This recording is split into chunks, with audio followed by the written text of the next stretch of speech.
So by what we would like you to tell us about is how your storytelling as an art form has changed over the years from the earliest volumes like Ganthan, Rumad-Phul, Zagarana to the latest Sapanmogi and the new volumes that are going to come.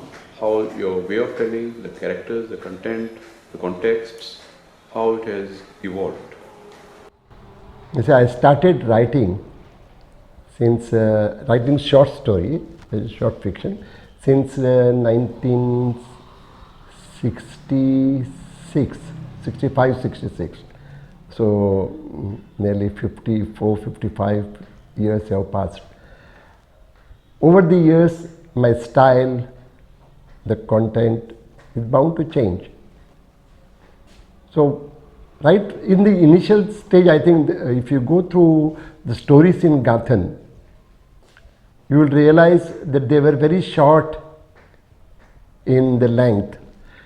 No story was more than 1,800, 2,000, 2,500 maximum that time. But then later on, they went on gaining the length. The word count went on to 3,500 to 4,000, and yet it was a short story. Nobody would say it's a novella or something, even if it is like the Mirage. Mirage has stories which are lengthy ones, running into probably 8 to 10,000 words. Yet it is a short story because the form is that of short story. So what change has taken place probably is in the length, because I have more to tell to the people. I'll give you an example. I had written one story, Anya How Portano, and I returned. It is about an old man. It was written some say late 70s, and then in late 80s or early 90s, I wrote another story which is in Mirage. It is the title story. This was read by Lakshman Rao Sardesai, father of Manohar Rai Sardesai, and Lakshman Rao himself is an eminent short story writer of Marathi. He read it there somewhere, he was not in Goa, but he read it and he wrote me a postcard. I still remember that, I may have it. He said, "Do you know the seed of this story is the same as seed of that Anya How Portano." You know, some 20 years back I wrote one story which was hardly about 2,000 words, and here was another story running into 8 to 10,000 words, and he said the seed is the same, the content is more or less the same, the description is different, the characters are different, but the main idea was the same. So this has happened over the years. Content is changed. I have something more to tell the people, and so that is probably why these stories are becoming longer in size. Most of your stories are set in Goan villages with Goan characters, with an incident that is relevant to the Goan context. Are there any stories that are completely abstract, where there is no character that is named or no place that is named, completely abstract, which could be anywhere else? Of course, the stories that are in Goa could also be happening in other places of the world, but most of them are very uniquely into a Goan cultural context. Do you feel that there are some stories which are just completely anonymous in that sense? Earlier, most of stories, not all of the stories that I wrote, were about my experience, life experience, and in Goa, and mostly in and around Madurda, because I wanted to be authentic, and I knew my people, the people of Madurda, the best. So most of my stories, people sometimes tell me, "You write about Catholics." No, I write about my people, whom I know the best. So that is why they automatically enter my stories. Not that I want to write about Christians and that is why I write these stories. It's not so. Teresa Go used to come to my shop in the evening at 6 o'clock to buy a fag, one cigarette. He would stand there and talk to me if there is time for me. Then I came to know that he was waiting for his wife to come. If wife would come from a railway from Vasco by railway, and he would pick her up on his bicycle and take her home. This was a regular routine for him. So this is what has entered in my stories. If that Teresa's man was not Pedro, so if he was, it was Shiva, and if she was Parvati, it would have come as Shiva and Parvati. So what is more important is the characterization. The names do not matter. Once I accept Peter, then the rest things automatically fall in place and they come up. So the lifestyle of Peter, Teresa, the Catholics of South Goa will automatically come there. But I have never attempted to do it. Again, coming back to that, I think my life experience, as I gain experience more and more, and I understand the people more and more, and I go to the roots of the causes, then I think I have more to tell content wise. So that is the reason why stories are becoming lengthy, and now over the years I have been moving about within Goa and outside Goa.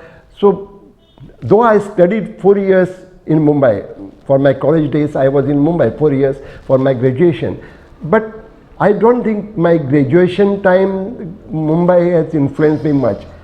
But later on, which I moved about in Mumbai, in Delhi, or in Ahmedabad or Kolkata, wherever I went, I learned something, I picked up something which now you see in my writings.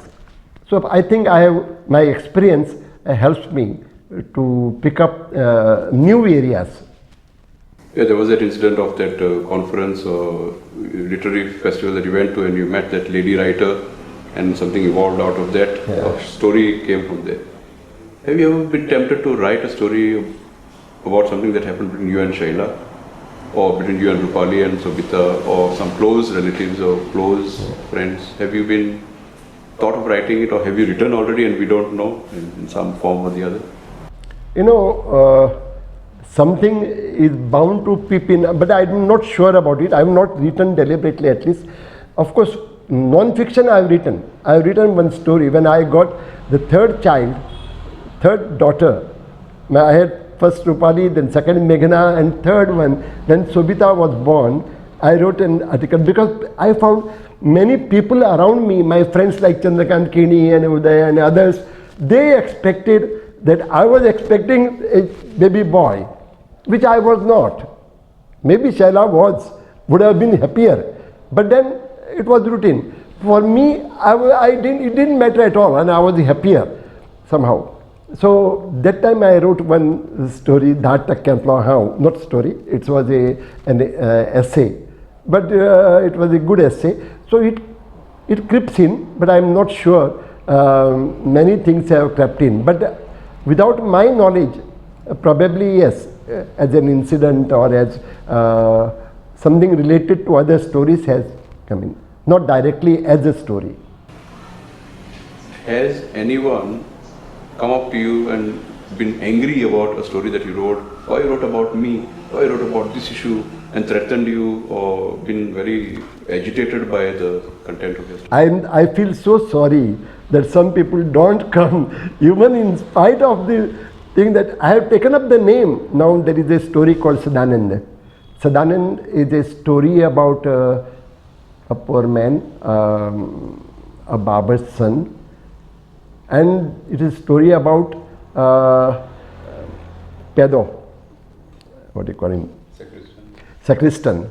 So, and he is an odd child, good for nothing boy, young boy, and it was written on Sadanand as he is I characterized, though for me it was a fiction, but then it was the characterization of the same person. It was a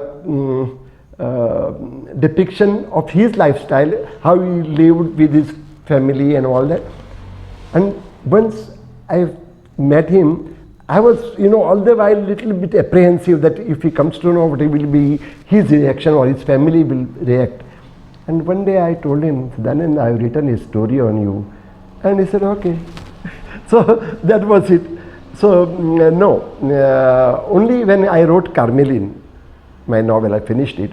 And when it was being serialized in the Noveng Going, then there was hue and cry that I'm spoiling the name of Catholic character women, and but it was okay. It was they stopped the serialization to that extent. It went on, and then Father Freddy rose with against them. He stood up firmly and he said, "I'm going to publish it," and he published the entire novel in serialized in Goenka Awaaz. So I have this experience, but most people do not bother, and I don't think somebody should see. I'll just tell you an example. I had a friend who had a girlfriend, and he was a young man, and it was going on silently, the affair between the boy and the girl, and there was a neighbor who was, who had a crush on her, and he would write anonymous letters to her and to her family. He knew about this boy, so he was writing anonymous letters, not quite good, in good taste, but then that girl brought to this boy's notice, and he was a little, he told me once, he used to confide in me. So I said, "Aisa munsha mare, tu yahi buropa jai." You write anonymous letters to him. And one day, after I forgot it, after about 2-3 months, he came back. "Bhai, your idea was wonderful. It worked." And then I realized that this thing can work. And that I wrote as Ashi Rupadi in Konkani. I don't think it has been translated into English. But it happens. But I picked up my character from the village or from my surrounding, people whom I know. That girl whom I met, the Madrasi girl whom I met in Delhi at the seminar, I told her that I have written this story. She wanted to know, but I was not, I had no guts to show her. But other writer friends who were in Delhi, they have read that. And they were surprised that I had guts to write it. Now, you said that there was a backlash criticizing you for, writing about a Catholic woman in Carmelin. But after that, there have been analysis of your works, critiques done from a feminist point of view. What do those feminist views or modern kind of critiques, how do they compare to the local criticism of by the local people about the writing about Carmelin? There have been some studies done later on your book, on novel. Yeah. So what do these feminist views, what do the feminists think of Carmelin as a novel, modern feminists? There are people with contrasting views. There are people who believe that I am the greatest feminist writer. Particularly about Carmelin also, they take a feminist view on it. Teresa's Man. I don't take it. I never thought of feminism when I was writing. But then there are people who think that most of my women characters come from that angle, from feminist angle I have written. But I don't think I have done it. But then initially, though, there was criticism of character Carmelin. I don't think thereafter it has gone into the 14th language now. So probably that argument does not hold any ground. Okay.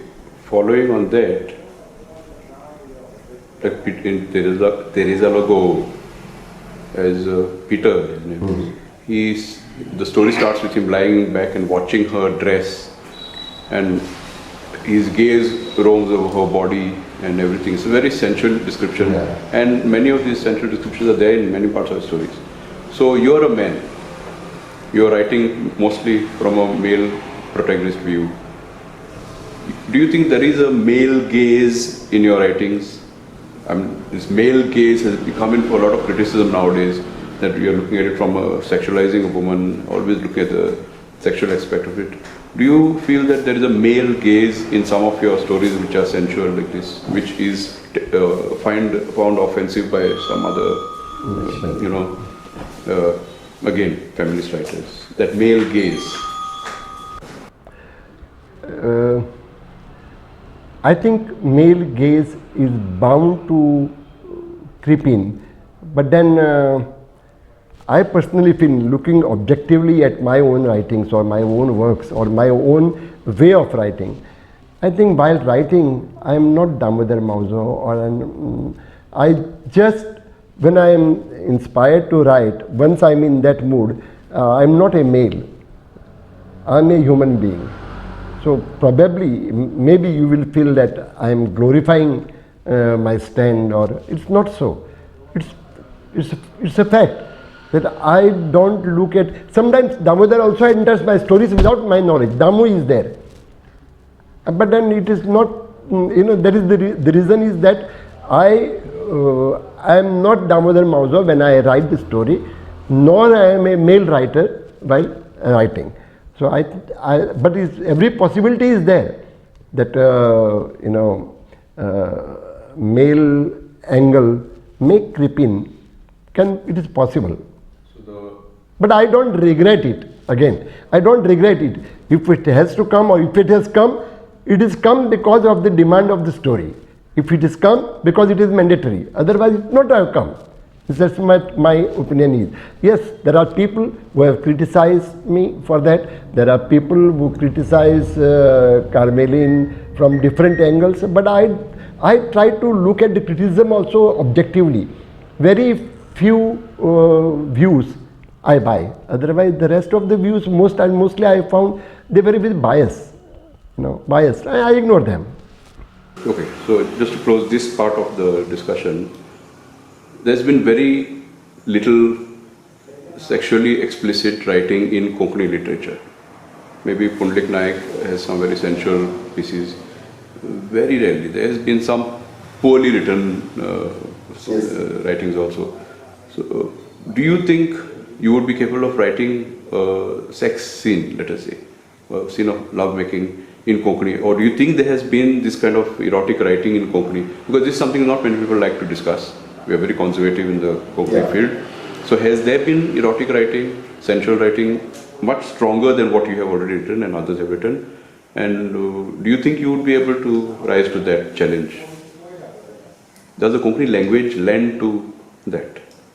No language is a taboo or an obstacle to express yourself. As far as sexuality is concerned, I think Konkani is strong enough to give expression to my thoughts and to sexuality. In my recent novel, which is already printed, waiting for release, there is a lot of sex which is explicit. Maybe it has not appeared in Konkani literature before, but it should, I feel, it should. Not as porno. I mean, I'm sad to tell you, there are some Konkani writers, some, not now, during the Portuguese days in early 60s, there were some writers who wrote porno books, pornography, only for private circulation, But the same people later on wrote some creative writing also. I don't know how they could. Maybe their angle was financial. They wanted to make money, easy money, so they wrote. But then some books, this is the time when Reginald was popular. That was the time when Romi writing was in demand. That was the time when pornographic literature, I can't call it literature, but pornographic books were in the market, available in the market, and people knew who were the writers. Not that it is Konkani falls short in giving expression, no, but it is the time. I think we should keep up with the time. There were many English language books which were considered as pornographic, or which were considered as ashleel, So it is, I think it's high time Konkani should rise above it, to give up break the taboos. I always say, Konkani, I mean literature should uphold the values and see that they sustain. But then at the same time, the good writers to challenge these values. And this is very important. Unless you challenge the age-old values, you will, we will not go forward. Who have been your strongest influences after you, let's say in the last 10 years? People you have met, people who you have read, contemporaries, people who are living, who are part of your life, and who have been, can you name some people whom you have? Yeah, you know, frankly, I don't have influence of any particular writer or particular person as such. But then I've been absorbing the virtues and different characteristics of people around me, including probably José Lawrence or say Victor or anybody, whether from my neighborhood or from some other part of the country. But then I don't think I'm influenced. But then yes, keeping close to creative people like Gulzar or like Vivek Shanbhag or earlier Anantamurthy, they inspired me by not by their writings only, by their outlook, by their behavior, by their and writings also. So probably Anantamurthy had a greater influence on me, and later on now Vivek Shanbhag from Kannada, or earlier the famous poet Vinda Karandikar. I met him only once, I think, but I was in love with him. Then I went on reading him, and I was, so impressed about his way of thinking. So this has happened. Today now, Gulzar is a close friend of mine. I don't look at him as a filmmaker, as a celebrity, but I love his way of looking at things. I love his ideology, his ideas, and also his poetry and fiction, both. So there are people who directly, indirectly influence me. They have been influencing me, they will continue to influence me. But as I said, even the simplest man, commonest man in my village has been influencing me to take up to pen. Continuing on this and closing this part again, 10 years of Goa Arts and Literature Festival. What do you think that achieved? What difference it made to you as a person in your life and for Goa? What do you think about those 10 years? Mention Goa Arts and Literary Festival. I always felt that we writers should spread our wings and reach out to other people, other writers, other literary fields, other literary scenarios, literature festivals. And when I attended Jaipur Literature Festival, I realized what a craze people has for literature. And how about Goa? Goa is known for love for art and literature and dance and music and everything.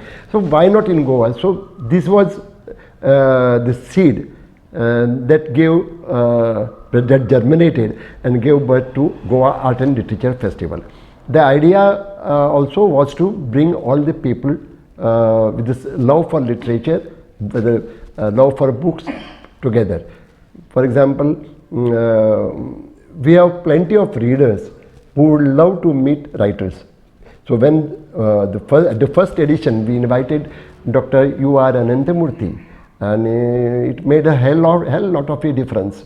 So people flocked next time. Then next time was Amitav Ghosh and Gulzar Saab. So it was yet another revelation. So people love it, we realize. But in my frank opinion, I have a grudge about Konkani language writers. They think that this is something to do with English language writers, and they keep away from that. I don't do it.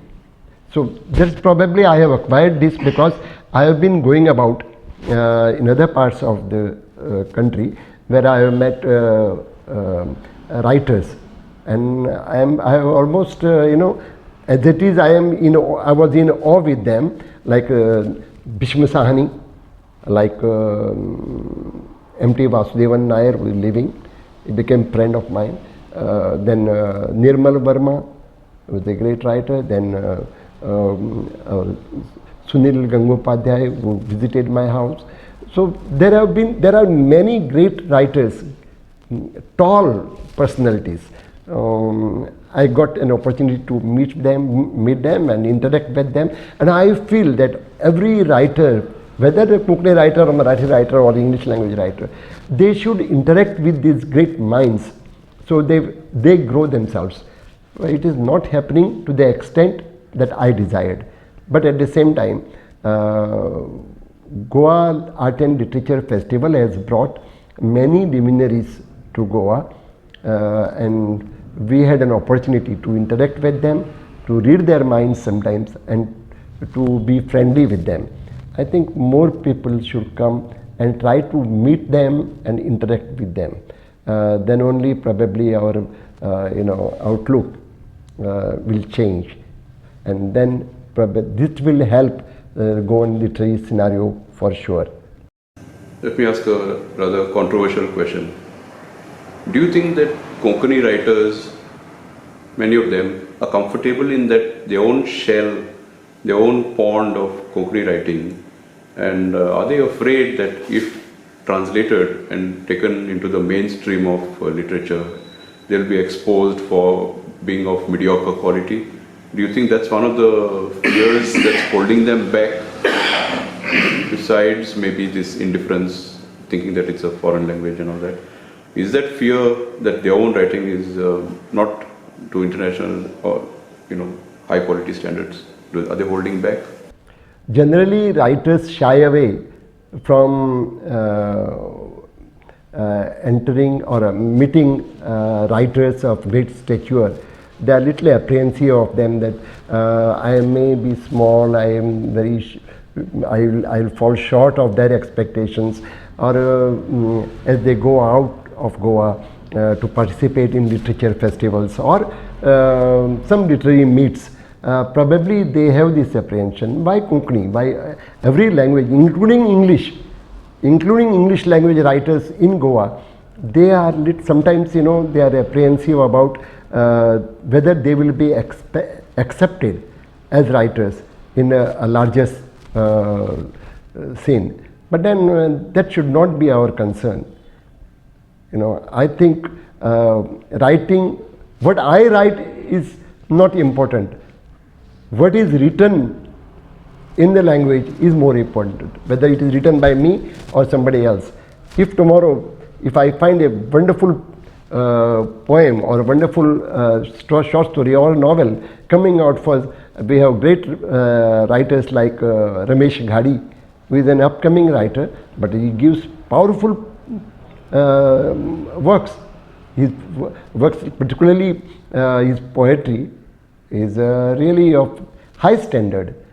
But then there are some people, they should get opportunity also to go out and meet the people, enter into discourses or participate in the fest. It is not happening to the extent, and I think to some extent our writers are to be blamed. Yes, they feel shy and they shy away from going. I know one writer whom I invited to Festival of Letters. It was a great opportunity to express himself publicly on that dais. To raising on that dais is a great opportunity very few people get.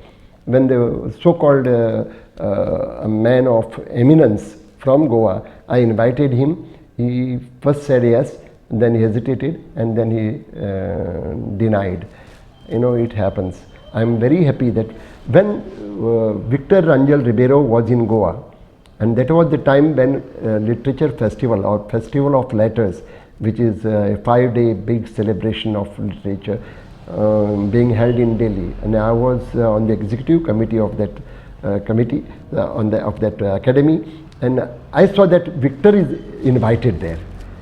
I wanted exposure for Victor, and I wanted other writers to meet him and Victor to meet other luminaries from India. And it did happen. He came to Delhi with Leah and he participated and he read a story. I remember his book reading was very appreciated. Gita Dharmarajan, who had heard of Victor, she came all the way specially to listen to him. So this is our gain, and I think every writer should aspire to enter bigger circles, and that can be provided to them by attending Gulf, attending Goa Art and Literature Festival. So once you know how the literature festival works, then they can participate in bigger literature festivals elsewhere. But very few take advantage of this situation. So, if you were to advise a writer, young writer, on his on writing, based on what has worked for you, what techniques of writing, what habits, like waking up early, waking up late, writing in the morning, evening, alone, with pen, pencil, paper on the keyboard, what has worked for you? So, what would be one or even 2 or 3 tips which he could practically use in his writing? I think it differs from person to person, but there are many writers, upcoming writers, who want Jhat Magni Pat Shani. They want to become famous overnight. Even when Victor Rangel Ribeiro conducted that workshop in ICG, I think. So that time also most of the writers wanted to know how to get published, how to earn money. You know, this is not the way. How to write, very few wanted to know. So even today, I feel people want to become famous overnight. I remember when some people were accusing Garcia Marquez, Gabriel Marquez. He was asked, people like young men, young writers of that American region, they were accusing him and others. You are inviting only Marquez for every function. Everywhere you see Marquez, everywhere you see Marquez. What is this? We are there, other writers are there. Give them some exposure. And when Marquez was asked about it, he said, yes, they should get. But then remember, 40 years I struggled like them. Then I am invited today to attend other functions. So people should realize. There are in Konkani also, there are people, why everywhere you want Madhav Burkar, everywhere you want Pundalik Naik or Damodar Mahazo. There are other writers whom you should invite, but they should realize Mahazo had to struggle for 40 years. Pundalik Naik has struggled all his life and they have sacrificed. So thereafter only you see better days. So they should have patience and probably they will come up. Yeah, but one advice I would say, give to young writers, don't be in a hurry. Don't be in a hurry or haste. You know, don't go for publication immediately. If you write about 20, 50 poems, don't go for publication. Wait till better poems come to you. And then only you can be choosy. You choose from your lot and then publish a book. Same thing with stories and other things. I think they should have patience, wait, and let your works be critiqued, which is not happening. So, and people are not ready to. And these days, because of social media, everybody wants, quick response, so many thumbs up. I have written a poem, I got 124 thumbs up. So, they are very happy. So, this should not happen. So, patience is a key word. And keep reading good works by others. That's what should happen.